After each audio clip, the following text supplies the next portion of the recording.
now 8 days away. New Hampshire Senator Kelly Ayotte is a Republican on the Budget Committee and is our guest right now. Senator Ayotte, you are in favor of the cut, cap, and balance legislation, correct? I am, John. And the U.S. Senate has essentially said, we're not going to do that. We've put it on the table. Is there any chance of getting that legislation off the table? Well, we weren't given a full, robust debate in the Senate on cut, cap, and balance, and the plan makes sense. Let's cut spending immediately, cap spending so that we can get our fiscal house in order and balance our budget. So we didn't get a full debate on that. I'm still hopeful that that plan will go forward. That said, you know, where's the president in all of this?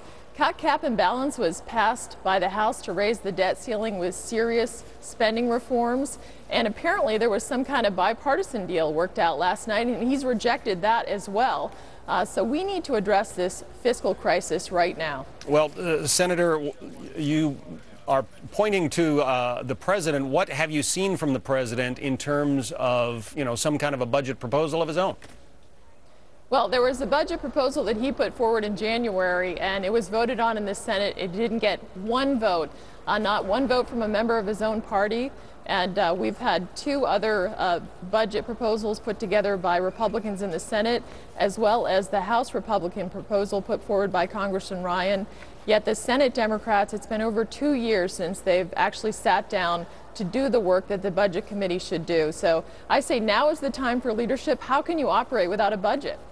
Senator Ayotte, what about tax increases? Republicans have generally said that tax increases are off the table right now. Is there any scenario in which you would vote for a debt ceiling lift that would include tax increases?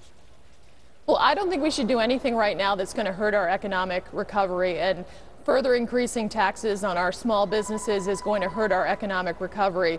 But what Republicans have said, and I firmly believe, I believe in tax reform. That means eliminating and simplifying the tax code and lowering rates for everyone to make us more competitive. And I believe that we can get further revenue through economic growth by doing that. And so I think you'll hear that there's bipartisan support for tax reform. And we can do that without hurting our economic recovery. In fact, it will help our economic recovery. There seems to be a lot of, well, name-calling going on Capitol Hill right now, and a lot of taxpayers are frustrated. They say, you know, let's everybody, both parties, both houses, just grow up and come to a deal. I mean, do you see the possibility of that happening? Well, we've got to get together for our country. I understand the American people's frustration. They want real results. That's how I feel, too. I also think that all of these negotiations should have been out in the open for the public to judge, so we would know where people's positions were, so that we would encourage the leadership of this country to get it done, to address our fiscal crisis right now, because we cannot afford to kick this can further down the road. Part of the disagreement stems from what happens if we don't get a deal. There are those who will say it's financial Armageddon. There are those who say it's not going to be that big a deal. How do you describe what happens if we don't come to an agreement?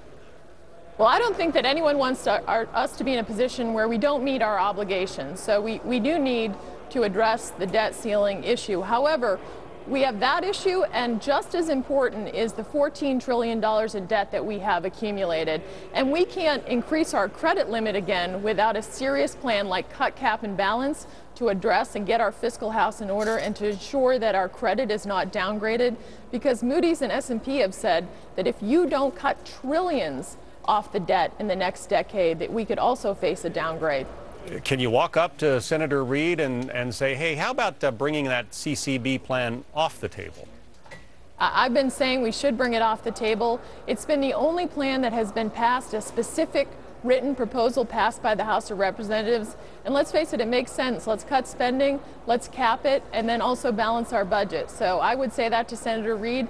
I would also say to the president, where is your plan? If you do not like any of the plans that have been put forward, where's the leadership so that we can address this fiscal crisis right now and preserve America? Senator Kelly Ayotte is a Republican from New Hampshire. Senator Ayotte, thank you. Thank you, John. Well, not too far from D.C., you have a field of Republicans with an eye on the White House remaining wide open in Iowa just 3 weeks before